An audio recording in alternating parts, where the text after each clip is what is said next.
Bon dimanche à tous.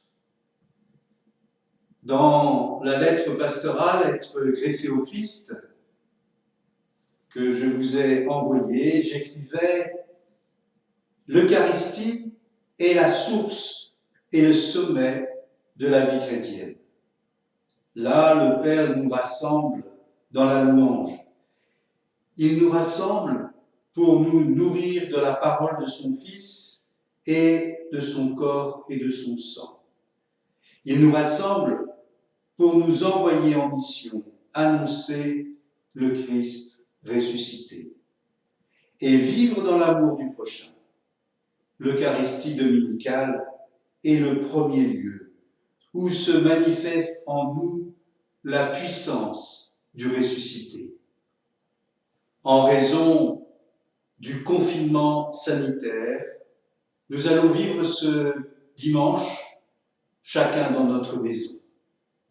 Que cela ne nous fasse pas oublier que le Christ est vivant, qu'il est ressuscité et qu'il est proche de chacun de nous et en particulier des pauvres, de ceux qui sont seuls. Que Dieu affermit notre foi au Christ ressuscité. Aujourd'hui, vivez l'amour du prochain avec votre téléphone, par courriel. Faites-le auprès des membres de votre famille, mais aussi de tous ceux que vous connaissez et en particulier de ceux qui sont seuls. Faites-le avec chaleur et proximité. À la maison, je vous encourage à méditer les textes de l'Évangile du jour. Il nous est donné d'entendre le récit de l'aveugle de naissance. Et là, nous voyons le Christ manifester qu'il est le maître du sabbat et qu'il guérit cet aveugle de naissance. Demandons au Seigneur de nous rendre la vue, de nous donner la vue, pour que nous puissions voir en cette période de crise les attentes, les désirs de ceux que nous connaissons et qui, pour l'instant, nous ne pouvons pas rencontrer.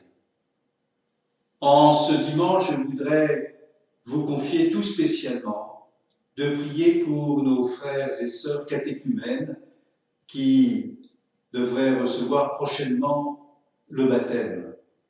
Cette période, aussi bien pour les adultes que pour les adolescents, ne leur permet pas d'être soutenus par le rassemblement de la communauté chrétienne, ni par la célébration des scrutins.